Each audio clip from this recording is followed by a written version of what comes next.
Kitab Keluaran. Inilah nama para anak Israel yang datang ke Mesir bersama-sama dengan Yakub. Mereka datang dengan keluarganya masing-masing: Ruben, Simeon, Lewi, dan Yehuda, Isakar, Zebulon, dan Benyamin, dan serta Naftali, Gad, dan Asher. Seluruh keturunan yang diperoleh Yakub berjumlah 70 jiwa. Tetapi Yusuf telah ada di Mesir. Kemudian matilah Yusuf, serta semua saudara-saudaranya dan semua orang yang seangkatan dengan dia. Orang-orang Israel beranak cucu dan tak terbilang jumlahnya. Mereka bertambah banyak dan dengan dahsyat berlipat ganda, sehingga negeri itu dipenuhi mereka. Kemudian bangkitlah seorang raja baru memerintah tanah Mesir yang tidak mengenal Yusuf. Berkatalah raja itu kepada rakyatnya, "Bangsa Israel itu sangat banyak dan lebih besar jumlahnya daripada kita. Marilah kita bertindak dengan bijaksana terhadap mereka, supaya mereka jangan bertambah banyak lagi. Dan jika terjadi peperangan, jangan bersekutu nanti dengan musuh kita dan memerangi kita, lalu pergi dari negeri ini." Sebab itu pengawas-pengawas Rodi ditempatkan atas mereka untuk menindas mereka dengan kerja paksa. Mereka harus mendirikan bagi Firaun kota-kota perbekalan, yakni Pithom dan Ramses. Tetapi makin ditindas, makin bertambah banyak dan berkembang mereka, sehingga orang merasa takut kepada orang Israel itu. Lalu dengan kejam orang Mesir memaksa orang Israel bekerja dan memahitkan hidup mereka dengan pekerjaan yang berat, yaitu mengerjakan tanah liat dan batu bata dan berbagai-bagai pekerjaan di padang. Ya, segala pekerjaan yang dengan kejam dipaksakan orang Mesir kepada mereka itu. Raja Mesir juga memerintahkan kepada bidan-bidan yang menolong perempuan Ibrani, seorang bernama Sifra dan yang lain bernama Pua, katanya, "Apabila kamu menolong perempuan Ibrani pada waktu bersalin, kamu harus memperhatikan waktu anak itu lahir. Jika anak laki-laki, kamu harus membunuhnya. Tetapi jika anak perempuan, bolehlah ia hidup." Tetapi bidan-bidan itu takut akan Allah dan tidak melakukan seperti yang dikatakan Raja Mesir kepada mereka, dan membiarkan bayi-bayi itu hidup. Lalu Raja Mesir memanggil bidan-bidan itu dan bertanya kepada mereka, "Mengapakah kamu berbuat demikian, membiarkan hidup bayi-bayi itu?" Jawab bidan-bidan itu kepada Firaun, "Sebab perempuan Ibrani tidak sama dengan perempuan Mesir, melainkan mereka kuat. Sebelum bidan datang, mereka telah bersalin." Maka Allah berbuat baik kepada bidan-bidan itu. Bertambah banyaklah bangsa itu dan sangat berlipat ganda. Dan karena bidan-bidan itu takut akan Allah, maka ia membuat mereka berumah tangga. Lalu Firaun memberi perintah kepada seluruh rakyatnya, "Lemparkanlah segala anak laki-laki yang lahir bagi orang Ibrani ke dalam sungai Nil. Tetapi segala anak perempuan biarkanlah hidup."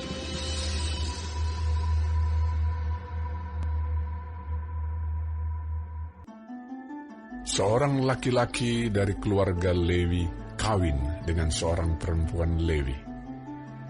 Lalu mengandunglah ia dan melahirkan seorang anak laki-laki.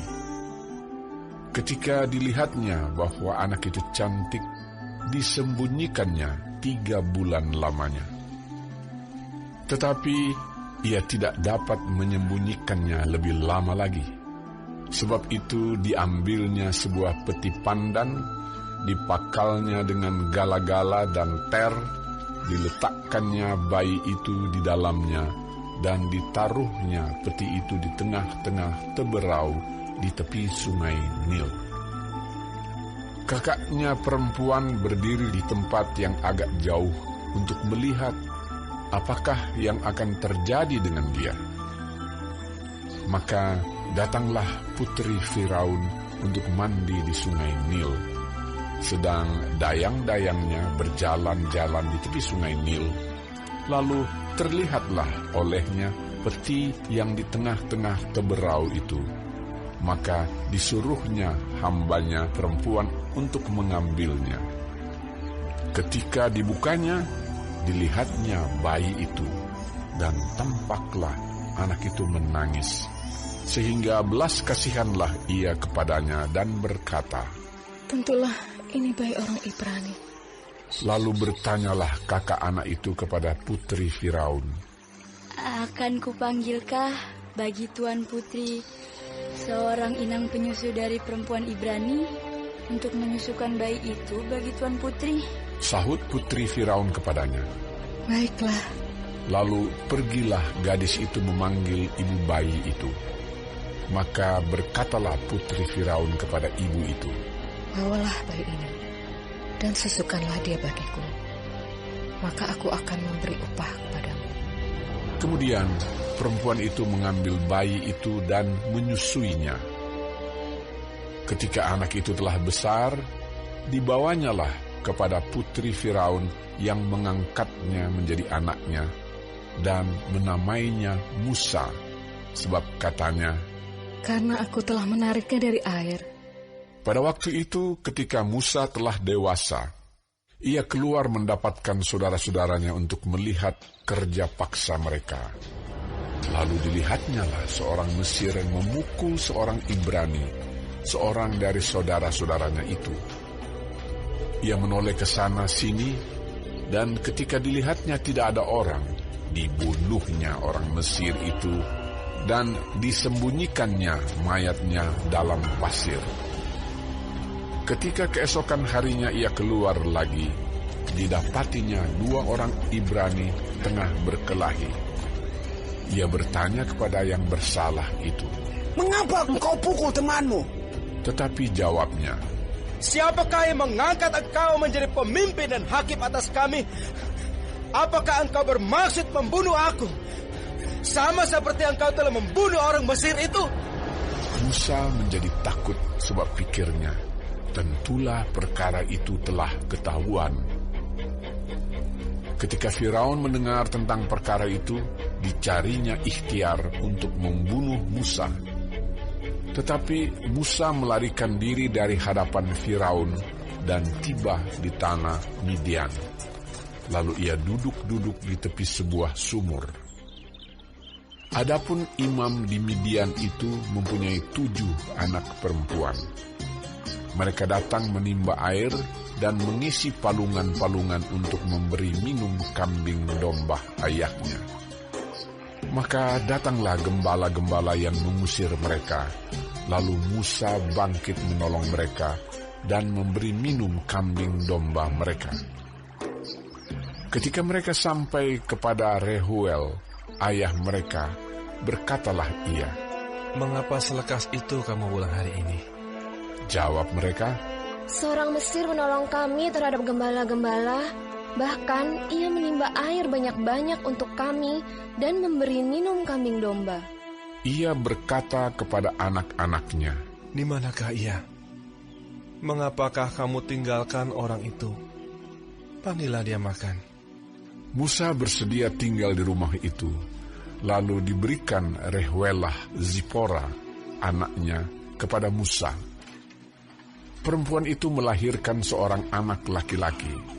Maka Musa menamainya Gersom, sebab katanya, "Aku telah menjadi seorang pendatang di negeri asing." Lama sesudah itu matilah Raja Mesir. Tetapi orang Israel masih mengeluh karena perbudakan. dan mereka berseru-seru sehingga teriak mereka minta tolong karena perbudakan itu sampai kepada Allah. Allah mendengar mereka mengerang, lalu ia mengingat kepada perjanjiannya dengan Abraham, Ishak, dan Yakub. Maka Allah melihat orang Israel itu dan Allah memperhatikan mereka. Adapun Musa, ia biasa menggembalakan kambing domba Yitro, mertuanya, imam di Midian. Sekali, ketika ia menggiring kambing domba itu ke seberang padang gurun, sampailah ia ke gunung Allah, yakni gunung Horeb. Lalu malaikat Tuhan menampakkan diri kepadanya di dalam nyala api yang keluar dari semak duri. Lalu ia melihat, dan tampaklah semak duri itu menyala, tetapi tidak dimakan api. Musa berkata, "Baiklah aku menyimpang ke sana untuk memeriksa penglihatan yang hebat itu. Mengapakah tidak terbakar semak duri itu?" Ketika dilihat Tuhan bahwa Musa menyimpang untuk memeriksanya, berserulah Allah dari tengah-tengah semak duri itu kepadanya, "Musa, Musa." Dan ia menjawab, "Ya, Allah." Lalu ia berfirman, "Janganlah datang dekat-dekat. Tanggalkanlah kasutmu dari kakimu, sebab tempat di mana engkau berdiri itu adalah tanah yang kudus." Lagi ia berfirman, "Akulah Allah ayahmu, Allah Abraham, Allah Ishak, dan Allah Yakub." Lalu Musa menutupi mukanya, sebab ia takut memandang Allah. Dan Tuhan berfirman, "Aku telah memperhatikan dengan sungguh kesengsaraan umatku di tanah Mesir. Dan aku telah mendengar seruan mereka yang disebabkan oleh pengerah-pengerah mereka. Ya, aku mengetahui penderitaan mereka. Sebab itu, aku telah turun untuk melepaskan mereka dari tangan orang Mesir dan menuntun mereka keluar dari negeri itu ke suatu negeri yang baik dan luas, suatu negeri yang berlimpah-limpah susu dan madunya, ke tempat orang Kanaan, orang Het, orang Amori, orang Feris, orang Hewi, dan orang Yebus. Sekarang, seruan orang Israel telah sampai kepadaku. Juga telah kulihat betapa kerasnya orang Mesir menindas mereka. Jadi sekarang, pergilah. Aku mengutus engkau kepada Firaun untuk membawa umatku, orang Israel, keluar dari Mesir." Tetapi Musa berkata kepada Allah, "Siapakah aku ini? Maka aku yang akan menghadap Firaun dan membawa orang Israel keluar dari Mesir." Lalu firman-Nya, "Bukankah aku akan menyertai engkau?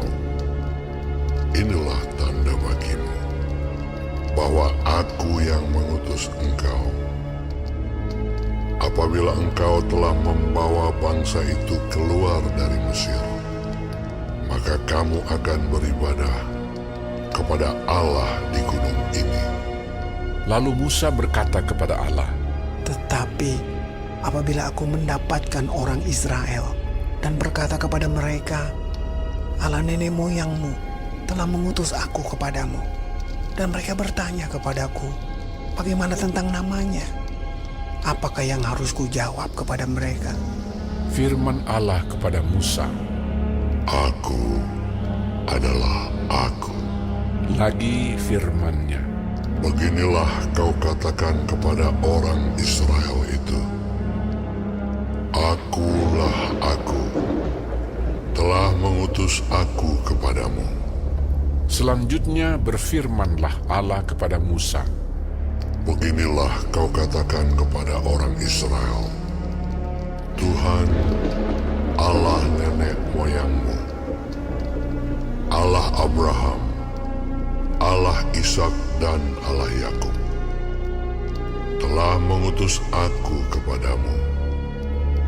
Itulah namaku untuk selama-lamanya, dan itulah sebutanku turun-temurun.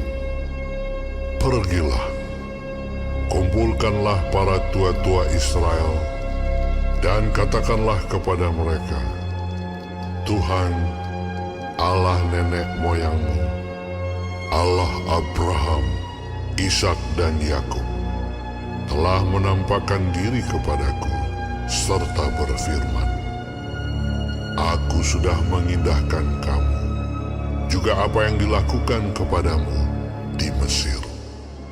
Jadi aku telah berfirman, Aku akan menuntun kamu keluar dari kesengsaraan di Mesir, menuju ke negeri orang Kanaan, orang Het, orang Amori, orang Feris, orang Hewi dan orang Yebus, ke suatu negeri yang berlimpah-limpah susu dan madunya.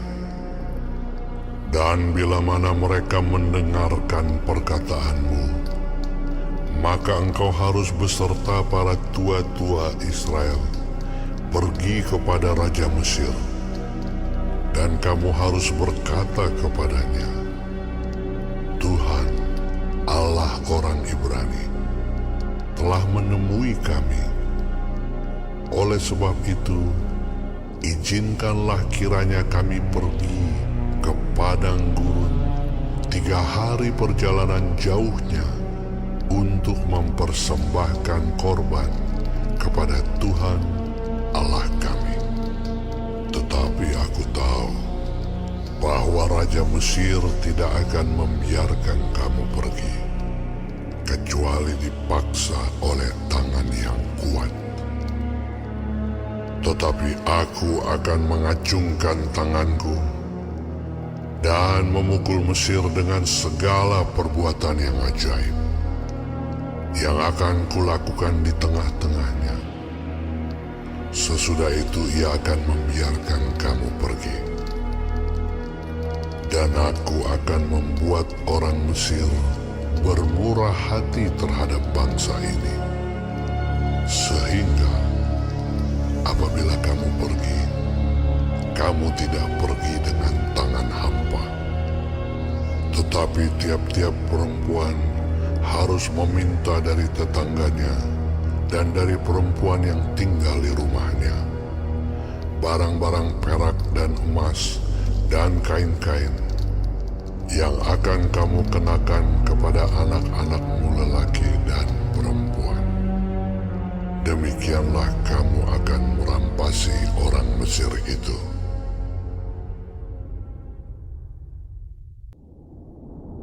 Lalu sahut Musa, Bagaimana jika mereka tidak percaya kepadaku dan tidak mendengarkan perkataanku, melainkan berkata, Tuhan tidak menampakkan diri kepadamu. Tuhan berfirman kepadanya, Apakah yang di tanganmu itu? Jawab Musa, Tongkat. Firman Tuhan, Lemparkanlah itu ke tanah. dan ketika dilemparkannya ke tanah, maka tongkat itu menjadi ular, sehingga Musa lari meninggalkannya. Tetapi firman Tuhan kepada Musa, Ulurkanlah tanganmu dan peganglah ekornya. Musa mengulurkan tangannya, ditangkapnya ular itu, lalu menjadi tongkat di tangannya.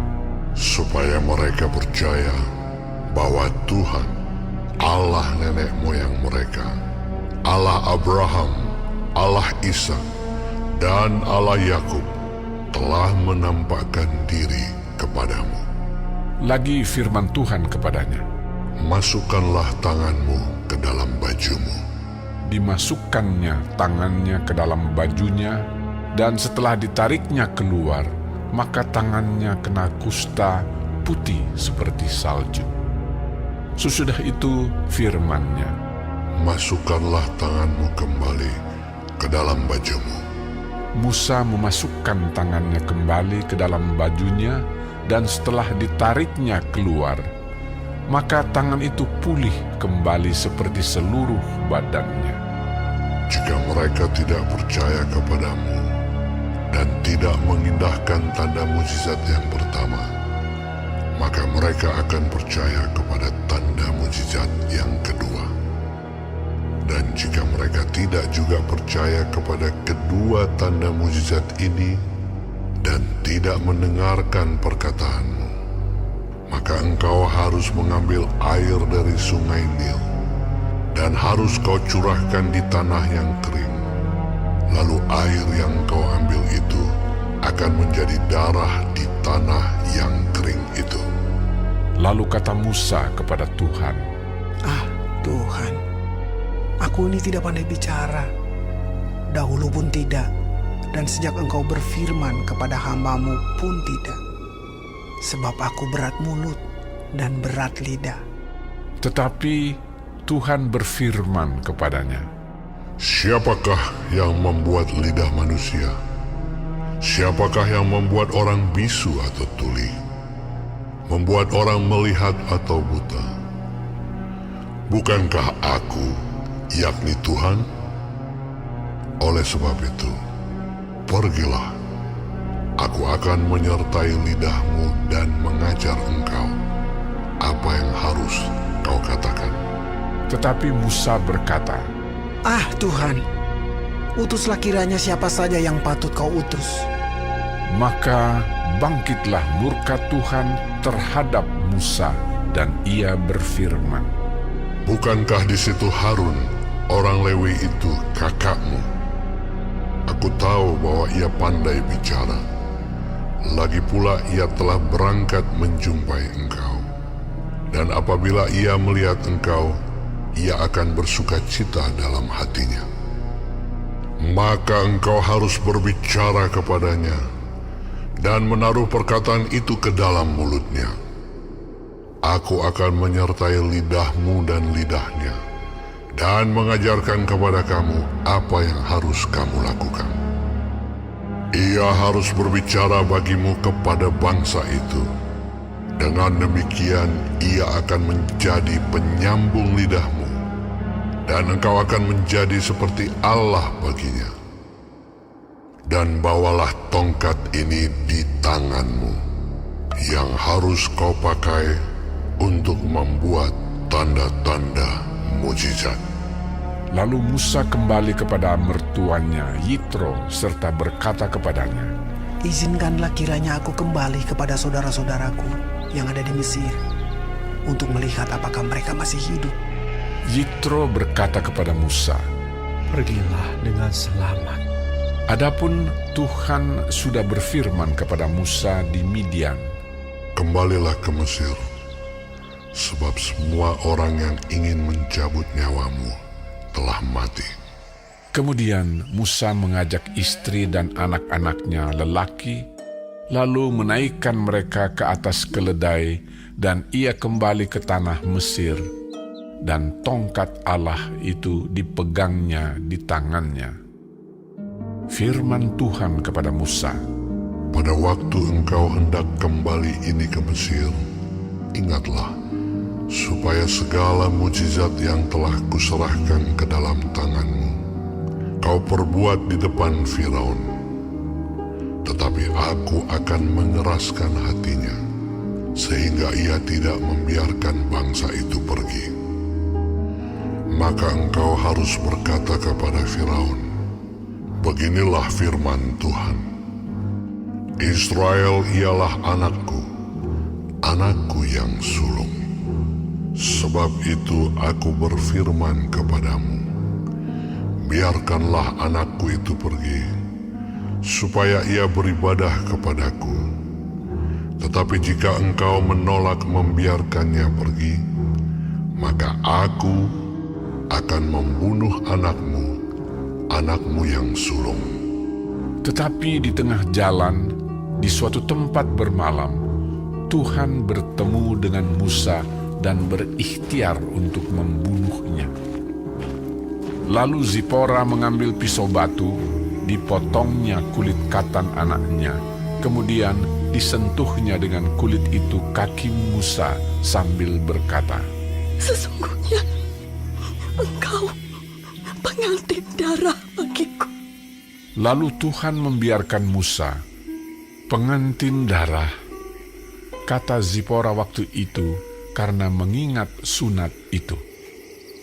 Berfirmanlah Tuhan kepada Harun, "Pergilah ke padang gurun menjumpai Musa." Ia pergi dan bertemu dengan dia di gunung Allah, lalu menciumnya.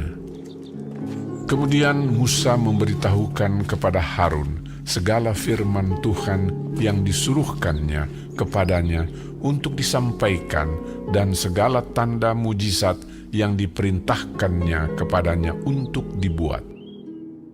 Lalu pergilah Musa beserta Harun, dan mereka mengumpulkan semua tua-tua Israel. Harun mengucapkan segala firman yang telah diucapkan Tuhan kepada Musa, serta membuat di depan bangsa itu tanda-tanda mujizat itu. Lalu percayalah bangsa itu, dan ketika mereka mendengar bahwa Tuhan telah mengindahkan orang Israel dan telah melihat kesengsaraan mereka, maka berlututlah mereka dan sujud menyembah.